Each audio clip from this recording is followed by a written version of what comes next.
Silakan Bapak Ibu duduk dalam damai sejahtera Allah. Ya, shalom. Shalom. Masih awal ini ya, bulan baru. Masih aman. Masih full semuanya. Yang penting full senyum. Ya, ada yang takut? Ada yang takut? Ya, tema kita pagi hari ini yaitu menguatkan yang takut Bapak Ibu. Menguatkan yang takut di dalam Yohanes 20 ayat 19 sampai dengan 23. Di dalam Yohanes 20 ayat 19 sampai dengan 23, mari kita baca bersama-sama. Iya, pelan-pelan. Ya. Berharap pagi hari ini kita semua keluar dari sini penuh dengan sukacita dan kekuatan baru. Amin. Yohanes 20 ayat 19 sampai 23. 1, 2, 3. Ketika hari sudah malam pada hari pertama minggu itu, berkumpullah murid-murid Yesus di suatu tempat dengan pintu-pintu yang terkunci karena mereka takut kepada orang-orang Yahudi.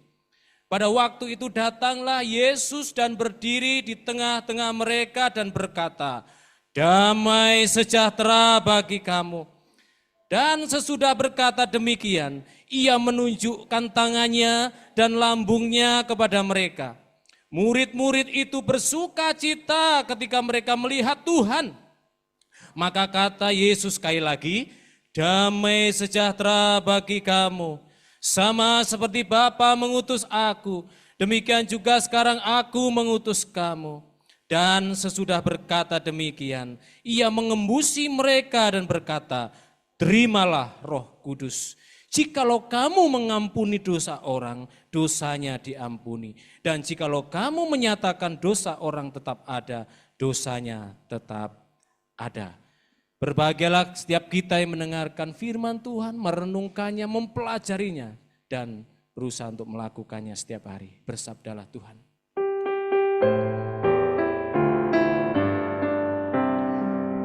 Bersabdalah Tuhan, kami mendengarkan.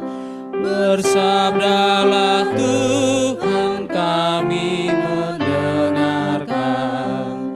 Kuatkanlah kami dan hiburlah kami. Kuatkanlah kami dan hiburlah kami. Bapak Ibu Saudara terkasih dalam Tuhan, hari ini kita akan membahas tema menguatkan yang takut. Bapak Ibu, setiap orang pasti pernah merasakan ya, mengalami yang namanya takut. Next. Ya. Nah, mungkin kita pernah mengalami rasa takut. Ada yang takut akan masa depannya. Ada yang takut kehilangan orang yang dikasihinya. Takut gagal. Bahkan ada yang takut ditolak, Bapak Ibu. Nah, Bapak Ibu terkasih dalam Tuhan, kalau kita berbicara tentang ketakutan, maka takut itu katanya, takut itu manusiawi. Benar ya? Setuju? Takut itu manusiawi.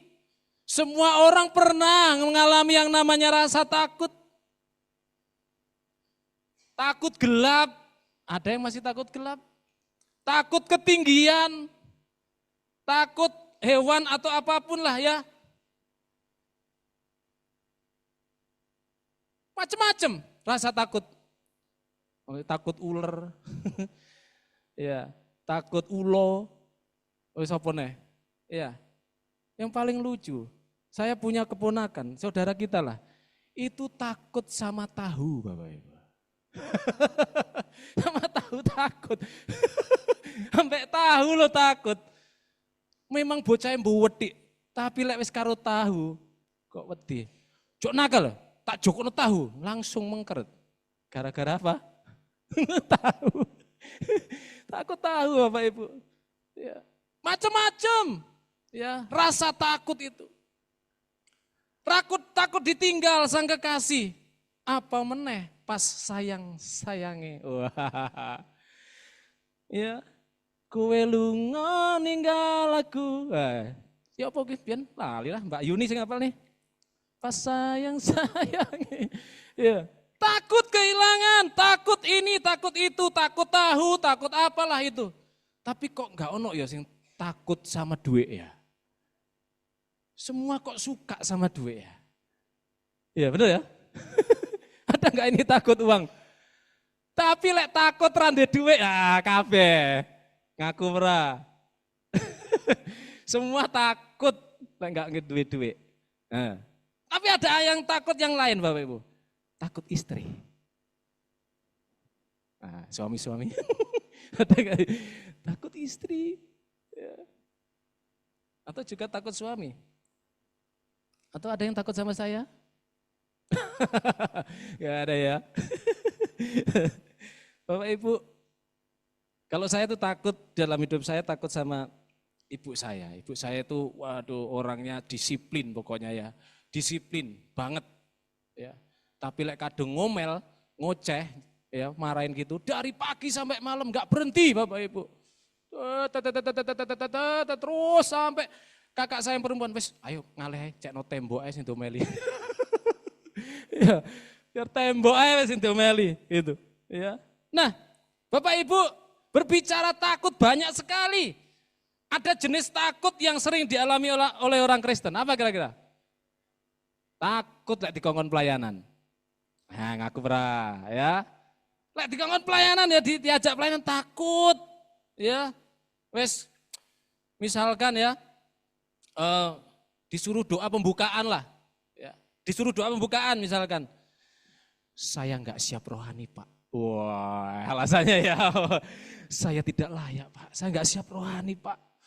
Kalau disuruh doa di sini, wah, gitu. Alasannya keren ya, enggak siap rohani. Oi, begitu ada acara, ayo ke pantai yuk. Wah, tiba-tiba siap rohani Bapak Ibu. Ya, ayo ke pantai yuk. Wah, diajak liburan ke pantai, misalkan ke Bali kemana gitu ya. Ayo, wah kita langsung siap rohani Bapak Ibu. Siap mental, siap sembarange. Bahkan sampai sunscreen-nya juga disiapkan. Wah, semuanya detail ya, disiapkan. Weh, itulah kita. Ya. Ada juga yang takut gini kalau pelayanan itu mikir, aduh Pak, saya ini masih dosa Pak. Dosa saya banyak Pak.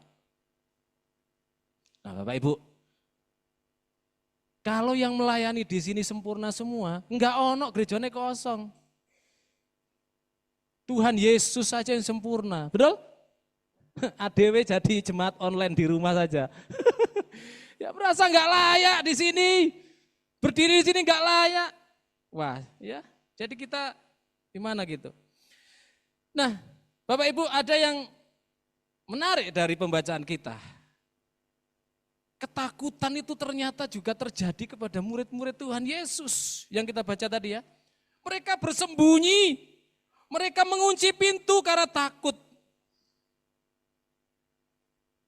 Ya, mereka takut Bapak Ibu. Nah, dalam kondisi yang begitu, ketakutan, Tuhan Yesus datang membawa damai sejahtera. Tuhan berkata, damai sejahtera bagi kamu. Nah, mari kita belajar di sini bahwa Tuhan Yesus datang enggak marah-marah. Tuhan Yesus tidak menyalahkan kita. Tuhan Yesus enggak menyalahkan para murid, tapi Tuhan Yesus memberikan kekuatan, menguatkan mereka yang takut. Mari kita merenungkan bersama-sama Bapak Ibu. Ini ada penelitian yang menarik Bapak Ibu, mari kita lihat. Nah, dari penelitian oleh Dr. Walter Cavert dan beberapa studi lanjutan mengenai ketakutan dan kekhawatiran menunjukkan bahwa, nah ini loh, ya. Jadi studi penelitian yang dilakukan oleh Dr. Walter ini ternyata sudah dipakai ya di dalam berbagai artikel, kemudian dipakai di dalam seminar-seminar mengenai memberikan motivasi kepada orang-orang yang sedang mengalami kekhawatiran dan ketakutan. Dan hasilnya adalah ini Bapak Ibu. Bapak Ibu bisa lihat, 85% dari ketakutan dan kekhawatiran tidak terjadi sama sekali. 85% enggak terjadi sama sekali Bapak Ibu. Yang terjadi itu 15% yang benar-benar terjadi. Tapi dari 15% itu ternyata 20%-nya diantaranya bisa diatasi lebih baik dari yang diperkirakan atau membawa pelajaran yang berharga. Nah itu, ya. Jadi 85 enggak terjadi sama sekali, 15% terjadi tapi 12%-nya bisa diatasi. Bahkan itu menjadi pelajaran buat kita semua. Dan memang hanya sekitar 3% ketakutan dan kekhawatiran itu benar-benar buruk dan tidak dapat diatasi. Kesimpulannya apa? Next. Sebenarnya ketakutan dan kekhawatiran itu 97% dari ketakutan kekhawatiran kita ternyata tidak layak untuk terlalu ditakuti. Ya. Oh, ini valid loh Bapak Ibu. Ya, datanya, surveinya. Ini loh. Jadi rupanya ternyata ketakutan, kekhawatiran itu 97% enggak layak untuk kita terlalu takuti. Amin. Nah sekarang ya kita masuk ke dalam firman Tuhan. Nah mengapa kita itu enggak harus terlalu takut, dia terlalu khawatir dengan apa suatu hal yang sedang kita pikirkan, kita takutkan. Belajar dari renungan hari ini di dalam ayat yang ke-19, next. Dampak daripada ketakutan, baca Bapak Ibu 1, 2, 3. Ketakutan itu melumpuhkan kehidupan. Ya, ketakutan itu melumpuhkan kehidupan. Ketika hari sudah malam pada hari pertama minggu itu, berkumpullah murid-murid Yesus di suatu tempat dengan pintu-pintu yang terkunci karena mereka takut kepada orang Yahudi. Mereka bersembunyi dengan pintu-pintu yang terkunci, Bapak Ibu. Bapak Ibu yang terkasih di dalam Tuhan Yesus, inilah yang dialami oleh para murid setelah Tuhan Yesus disalib. Para murid ketakutan Bapak Ibu. Mereka merasa kehilangan, mereka merasa hancur. Harapan yang selama ini diharapkan rupanya seakan-akan sirna. Mereka bersembunyi, mengunci pintu dan menyimpan rasa takut itu sedalam-dalamnya. Itulah keadaan para murid. Para murid Tuhan Yesus takut. Mereka takut diperlakukan sama seperti Tuhan Yesus yang baru saja disalibkan. Ketakutan yang mereka alami membuat mereka bersembunyi, menutup diri, dan kehilangan arah. Itulah dampak dari ketakutan. Melumpuhkan kehidupan. Next. Ini adalah gambaran yang nyata bagaimana ketakutan bisa melumpuhkan kehidupan rohani. Bisa melumpuhkan emosi, mental kita menjadi ciut. Emosi menjadi tidak stabil. Bahkan tujuan hidup kita jadi terhambat oleh karena ketakutan. Itulah kenapa saya katakan bahwa ketakutan melumpuhkan segala segi kehidupan kita. Ya. Semua bidang dalam kehidupan kita, intelektual kita, spiritual kita, fisik kita, ya, apalagi mental kita menjadi lumpuh oleh karena ketakutan, rasa takut. Ada lagu Jawa yang enak. Mangan radoyan, rajena dolan neng omah bingung. Orang takut itu makan tidak enak, ya. Rajenak dolan itu pergi keluar bermain itu enggak tenang. Neng omah bingung, di rumah bingung. Itu orang yang mengalami rasa takut. Ya, takut melumpuhkan kehidupan rohani, melumpuhkan emosi, mental kita, tujuan hidup kita. Ya. Kakak saya itu, kakak ipar saya, kakaknya Bu Susan. Kalau mau kemana kerja itu enggak ada hitung-hitungan ini dinopo. Oh gebelake makku. Sedone pun sang ibu ya. Wis enggak jadi. Wah, mendirikan rumah, wah ojo adep ngalor. Jangan menghadap ke utara. Ya enggak jadi mendirikan rumah. Enggak sesuai terus. Takut. Jadi enggak jadi. Ya, enggak jadi. Inilah ya Bapak Ibu. Mungkin hari ini kita juga mengalami yang namanya ketakutan. Tadi ya, next. Ketakutan masa depan, ya. Ketakutan karena tekanan hidup, ketakutan karena kegagalan, ya. Janganlah kita seperti para murid yang cenderung menutup diri dan mengunci pintu hati kita. Ini Bapak Ibu, ya, dampak daripada ketakutan, ngeri, melumpuhkan segi kehidupan kita. Yang kedua,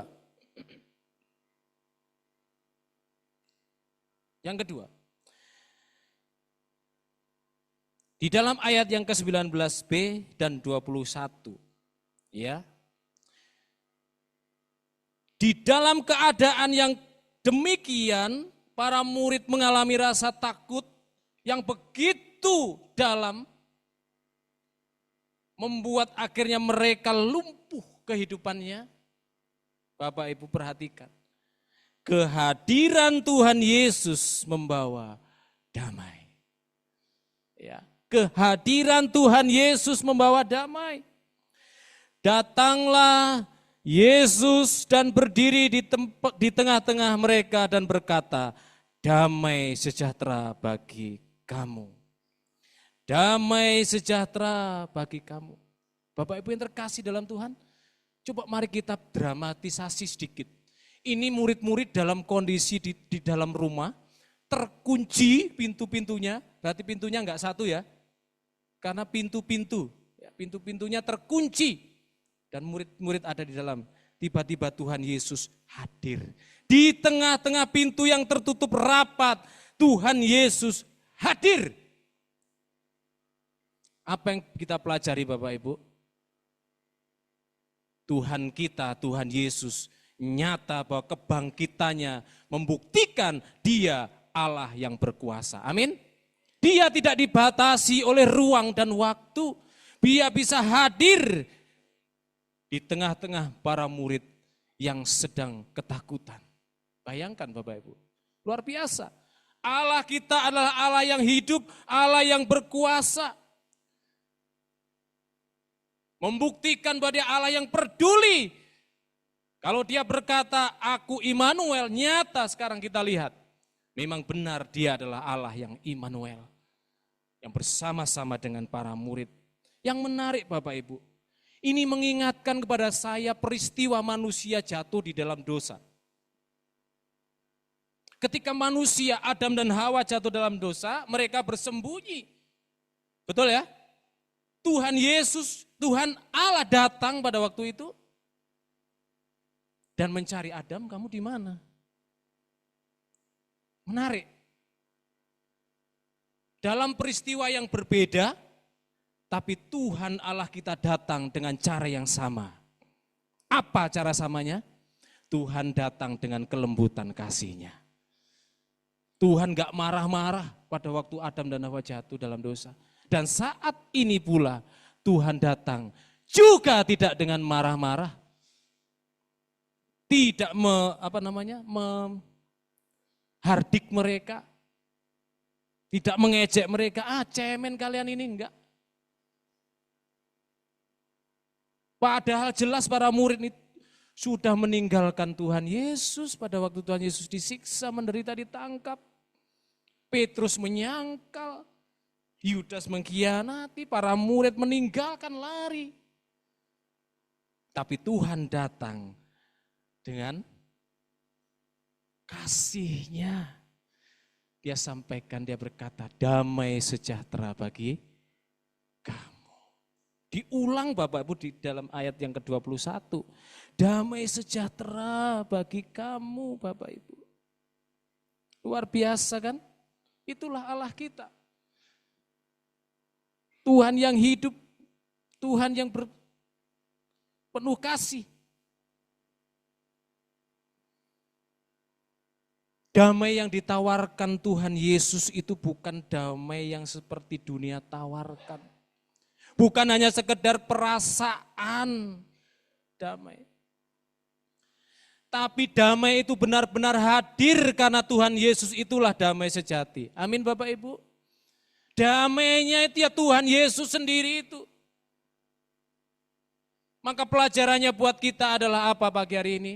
Damai sejati, damai sejahtera itu akan melimpah dalam kehidupan kita kalau kita benar-benar mengalami perjumpaan pribadi dengan Tuhan Yesus.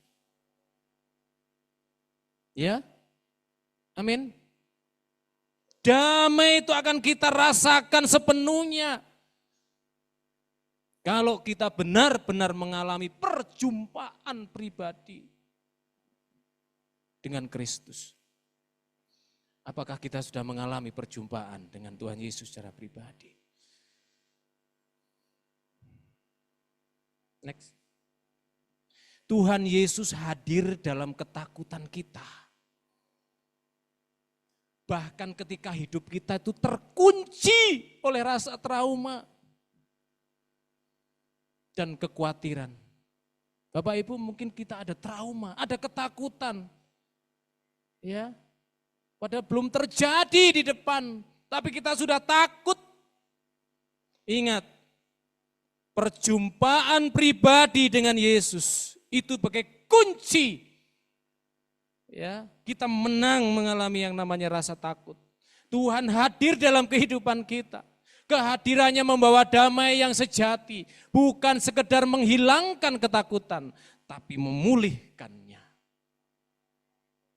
Itulah Allah kita yang kita sembah, Tuhan Yesus Kristus.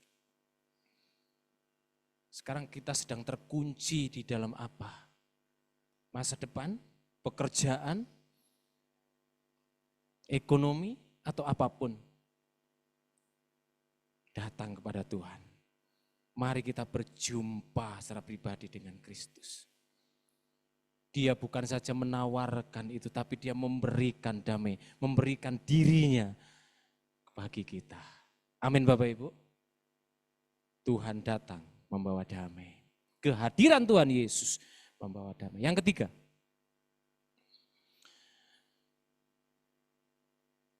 ketika Tuhan Yesus datang kepada mereka, Tuhan Yesus itu tahu setiap hati manusia.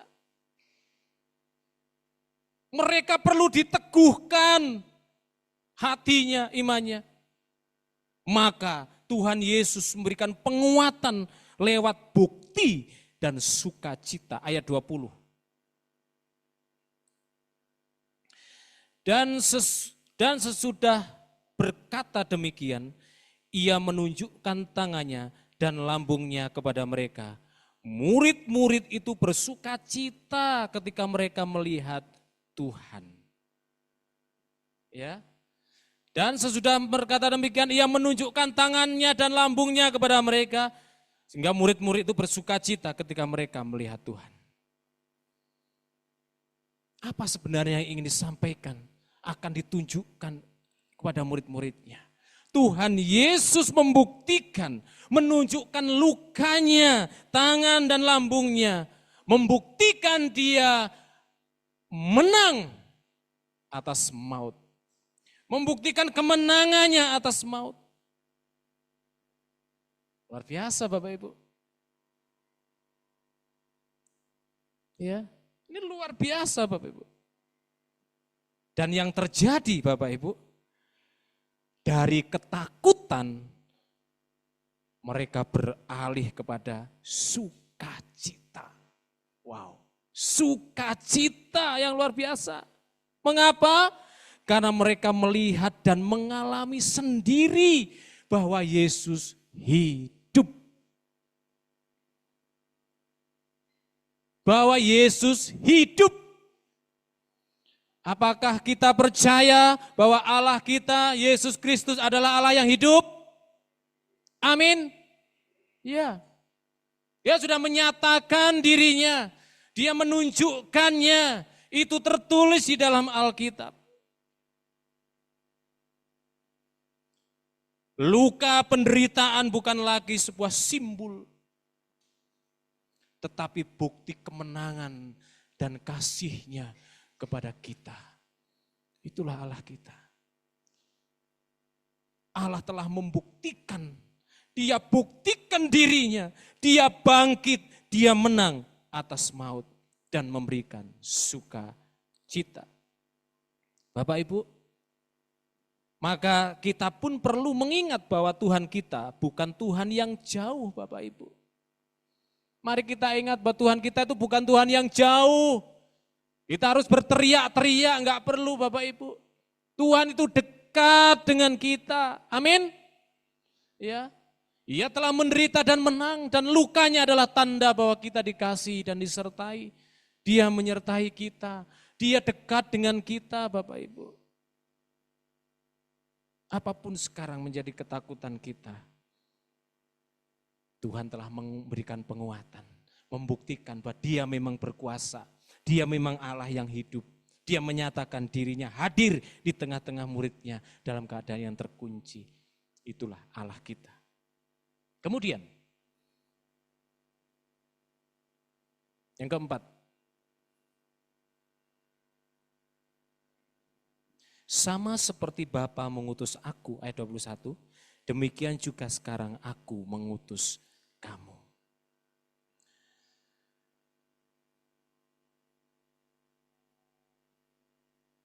Mari kita baca Bapak Ibu, di yang kuning itu, 1, 2, 3. Ketakutan tidak menjadi akhir cerita. Justru setelah mengalami damai dan sukacita, mereka diubah menjadi alat Tuhan. Itulah tujuan Tuhan Bapak Ibu. Mungkin saat ini kita memang dihadapkan, diizinkan menghadapi ketakutan-ketakutan. Tapi tidak boleh berhenti ceritanya dari ketakutan itu. Ya. Tuhan mau memakai kita. Justru setelah mengalami damai, sejahtera dan sukacita, mereka diubah menjadi alat Tuhan.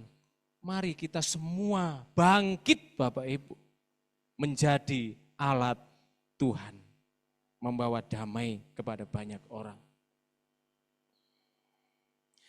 Tuhan Yesus itu tidak hanya menghibur para murid, tidak hanya menguatkan para murid, tidak hanya memberikan pertolongan para murid, tapi ingat, Tuhan Yesus juga mengutus mereka. Itulah sifat orang Kristen sebenarnya. Ya. Kita sekarang menjadi yang diutus oleh Tuhan untuk semua orang. Dari para murid yang ketakutan menjadi murid yang diutus, itulah kita Bapak Ibu.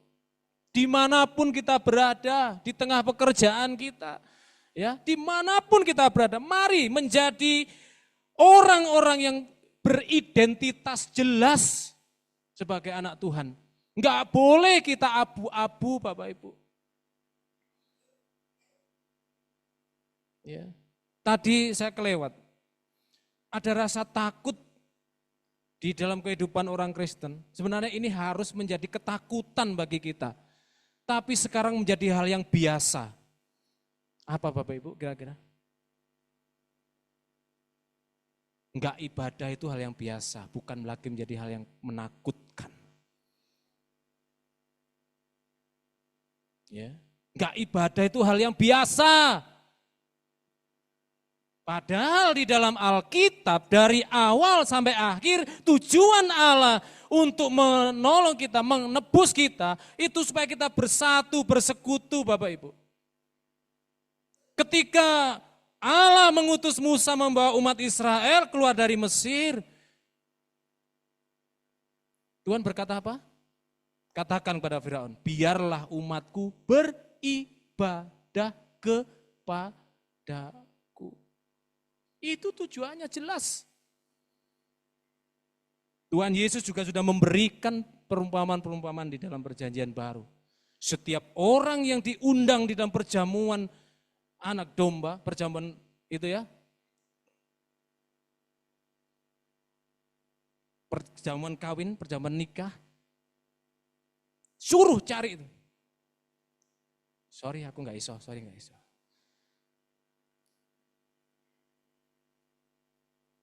Lalu Tuhan menyuruh siapa saja kasih pakaian untuk datang ke pesta itu. Ibadah itu seperti ya, kata ibadah di dalam bahasa Ibrani di dalam perjanjian lama itu pesta Bapak Ibu, pesta pernikahan. Jadi menghadiri ibadah itu seperti menghadiri pesta pernikahan. Itulah ya. Tapi justru kenapa ya? Orang kalau diajak ibadah itu biasa aja, nggak ada rasa takut sama sekali. Padahal itu penting. Ya. Itu harusnya menjadi ketakutan kita sebagai orang percaya. Kalau nggak ibadah, nggak datang bersekutu. Karena Tuhan memanggil kita untuk beribadah kepadanya. Amin? Tuh. Amin. Iya. Catat sama malaikat ya. Ben dicatat sama malaikat. Ya, bener dicatat loh. Iya. Datang beribadah. Tapi saya lihat B aja tuh. Gak datang beribadah, B aja. Ya. Nah itu, rubah hatinya sekarang. Itu bukan citra sebagai anak Tuhan. Hadir ibadah penuh antusias, penuh sukacita. Itu bisa di-compare Bapak Ibu. Bisa dibandingkan. Ya, bisa dibandingkan. Lebih baik ke pesta daripada datang beribadah. Itu aneh.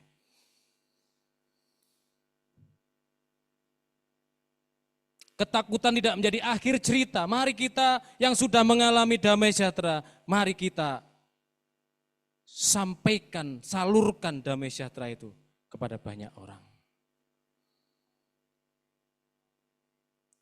Next. Nah ini, kita pun tidak dipanggil untuk hanya bersembunyi dalam iman pribadi. Kita diutus, ya. Ketakutan kita hari ini bisa menjadi kesaksian besok jika kita bersedia dipakai oleh Tuhan. Ya, biarlah ketakutan, kekhawatiran yang diizinkan Tuhan, kemudian itu menjadi damai dan sukacita. Nah, perhatikan, ketakutan kita hari ini bisa menjadi kesaksian besok jika kita bersedia dipakai oleh Tuhan. Ya, ini luar biasa Bapak Ibu. Ya. Semoga cepat ya. Ini masih beberapa slide nih.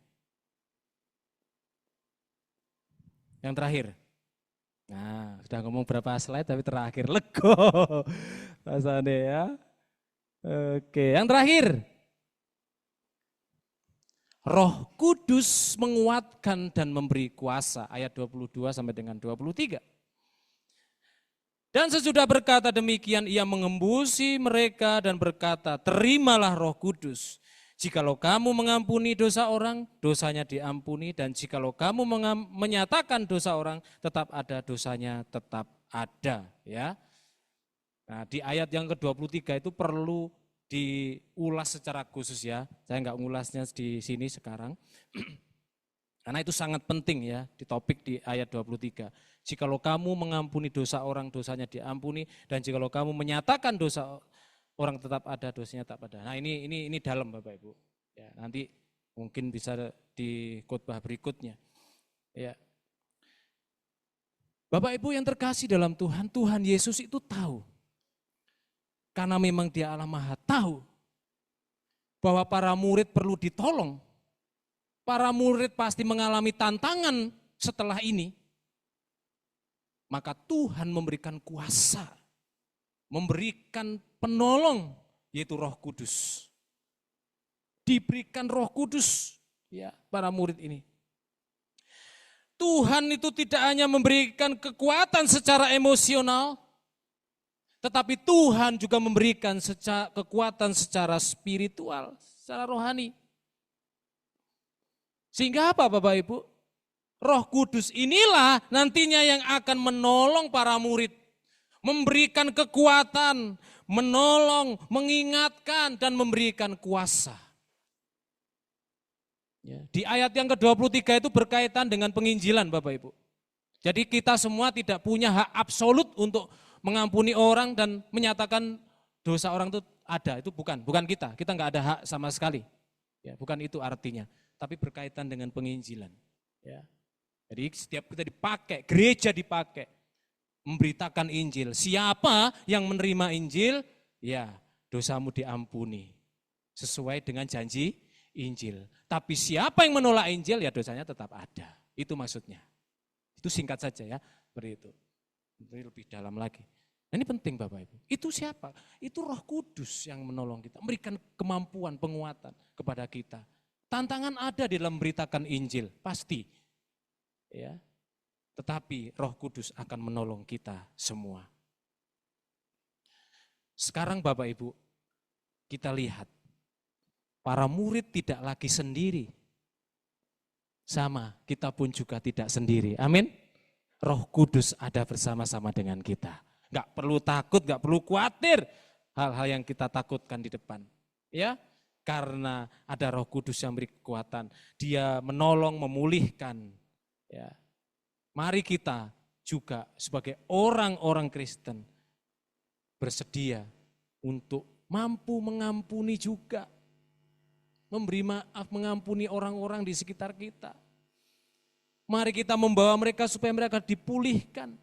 Mari kita pergi dan membawa terang bagi dunia ini.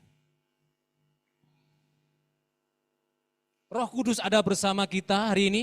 Dia yang sama memberi kekuatan kepada para murid juga menguatkan kita untuk menghadapi hidup.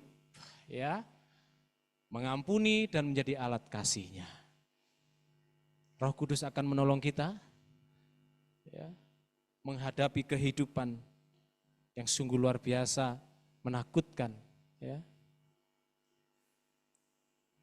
Tapi percayalah, ada Tuhan yang bangkit, yang hidup berkuasa. Dia Immanuel dan janjinya ya dan amin. Roh Kudus ada bersama kita. Kesimpulannya,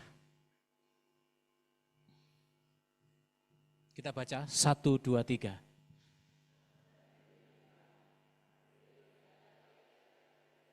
Amin. Ya, ketakutan itu nyata ya. Tapi lebih nyata lagi adalah kehadiran Kristus. Next, Yesus. Yes. Ya. Nah, lanjut. Mari kita buka hati dan izinkan Yesus masuk ke dalam ruang-ruang hidup kita yang tertutup rapat. Biarlah damai-Nya memenuhi hati kita. Roh Kudus menguatkan kita dan kita pun siap diutus untuk menguatkan yang lain. Tundukkan kepala pemain musik.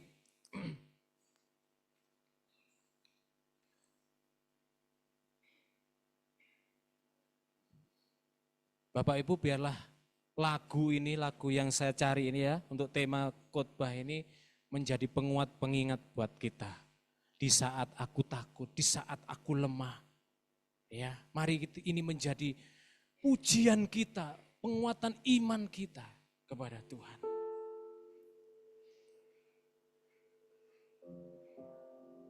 Pujikan dari awal, di saat aku takut, di saat aku lemah. Haleluya. Haleluya.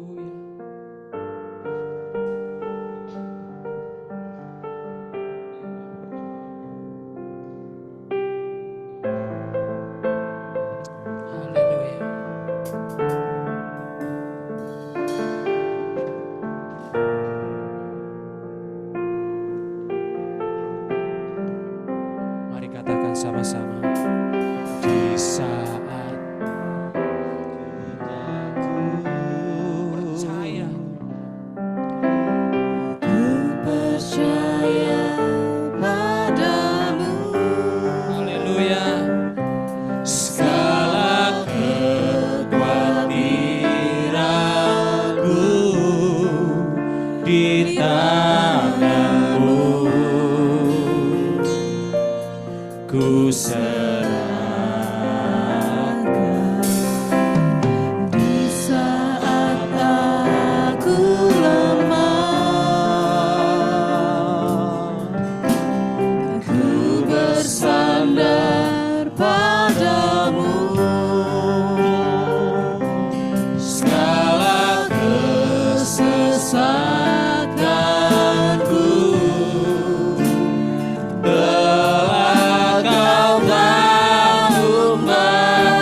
berikan kesempatan kepada Bapak Ibu semua. Tundukkan kepala di hadapan Tuhan. Saat ini Bapak Ibu sedang mengalami ketakutan, mengalami kekhawatiran akan masa depan, pasangan hidup, pekerjaan, bahkan tujuan hidup ke depan yang sedang terkendala. Bapak Ibu mengalami takut. Ingat Bapak Ibu, 97% ketakutan itu tidak layak untuk kita takuti secara berlebihan. Mari datang kepada Tuhan. Haleluya. Haleluya Yesus. Haleluya. Haleluya Yesus. Terima kasih Tuhan. Haleluya Yesus. Terima kasih. Mari Tuhan, Kau jamah setiap kami, setiap umat-Mu ya Tuhan sedang mengalami ketakutan. Haleluya, haleluya, haleluya Yesus. Terima kasih Tuhan. Terima kasih Tuhan Yesus.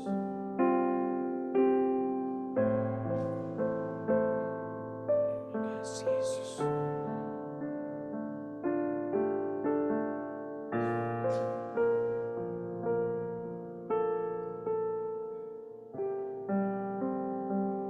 Haleluya, haleluya Yesus. Terima kasih Tuhan.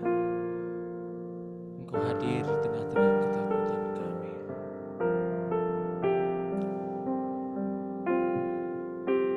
Haleluya Yesus. Terima kasih Tuhan. Haleluya. Tuhan Yesus, Engkau melihat setiap hati kami pribadi lepas pribadi. Engkau melihat kejujuran setiap kami masing-masing Tuhan.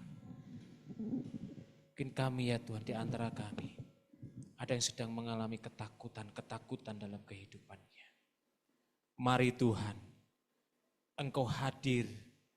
Biarlah perjumpaan pribadi dengan Engkau memulihkan keadaan umat-Mu. Membuat mereka bersuka cita dan damai sejahtera. Dalam nama Tuhan Yesus, Allah Roh Kudus, Kau menjamah setiap umat-Mu satu demi satu. Dengarkan isi hati mereka Tuhan. Mari ya Tuhan, Kau menguatkan setiap umat-Mu. Haleluya, haleluya. Terima kasih Tuhan Yesus untuk firman-Mu pada pagi hari ini. Firman yang begitu menguatkan. Firman yang begitu meneguhkan, menghibur setiap kami. Biarlah ini ya Tuhan, menjadi penopang yang mengokohkan iman kami untuk mengasihi Tuhan, untuk percaya kepada Tuhan dengan sungguh-sungguh. Kuatkan, teguhkan iman kami Tuhan. Haleluya, haleluya. Tuhan, kami berdoa pagi hari ini untuk rencana seminar mental health yang akan dilaksanakan tanggal 24 Mei khusus untuk orang tua, papa dan mama dalam menghadapi situasi di dalam menolong anak-anak kami yang remaja. Mari Tuhan, kiranya Engkau menolong, memberkati, memimpin Ibu Retno sebagai PIC, mengatur semuanya sehingga bisa berjalan dengan baik. Terima kasih Tuhan, berdoa untuk jemaat yang sakit. Mari ya Tuhan, Kau jamah, Kau pulihkan Asen, juga Felicia. Tuhan, Engkau pulihkan keadaan paru-paru mereka. Dalam nama Tuhan Yesus, kuasa-Mu mendahuluinya dari semua yang kami lakukan dan kerjakan. Ya Tuhan, Kau nyatakan kemuliaan-Mu kepada anak-anak kami yang masih bayi ini Tuhan. Dalam nama Yesus, pemulihan terjadi atas mereka. Kami berdoa ya Tuhan untuk pengajuan SIPD yang akan segera disurvei ke tempat ini. Mari Tuhan, semua proses Tuhan yang mendahuluinya sehingga berjalan dengan lancar dan biaya yang diperlukan untuk pembaruan di tempat ini bisa cair tepat pada waktunya. Terima kasih Tuhan. Kami berdoa yang berulang tahun, memberkati Apriliani, memberkati Gracelino Tien, berkati kasih Sitohang, berkati Evan Re, Elena Margareta. Tuhan di dalam proses pendidikan mereka, kami berdoa di dalam nama Tuhan Yesus, mereka dikarunia kepandaian dan kecerdasan, mereka berhasil dalam studi mereka, dan kuatkan iman mereka ya Tuhan. Tetap berikan hati yang takut akan Tuhan kepada mereka. Terima kasih Tuhan, masa depan mereka ada di tangan-Mu. Berdoa secara khusus untuk hamba-Mu Bapak Nainggolan. Mari ya Tuhan, terus kuatkan, teguhkan imannya, menjadi teladan iman bagi banyak orang, terutama untuk keluarganya. Tuhan tolonglah, berikan semangat terus untuk mengasihi Tuhan, memuliakan Tuhan, melayani di tempat ini. Karuniakan kesehatan kepada hamba-Mu ini Tuhan. Terima kasih Tuhan Yesus, terima kasih. Terpuji Engkau Tuhan kekal selama-lamanya, di dalam nama Tuhan Yesus yang telah mengajar kami berdoa. Bapa kami yang di sorga, dikuduskanlah nama-Mu, datanglah kerajaan-Mu, jadilah kehendak-Mu di bumi seperti di surga. Berikanlah kami pada hari ini makanan kami yang secukupnya, dan ampunilah kami akan kesalahan kami, seperti kami juga mengampuni orang yang bersalah kepada kami. Dan janganlah bawa kami ke dalam pencobaan, tapi lepaskanlah kami daripada yang jahat, karena Engkau-lah yang punya kerajaan dan kuasa dan kemuliaan sampai selama-lamanya. Amin.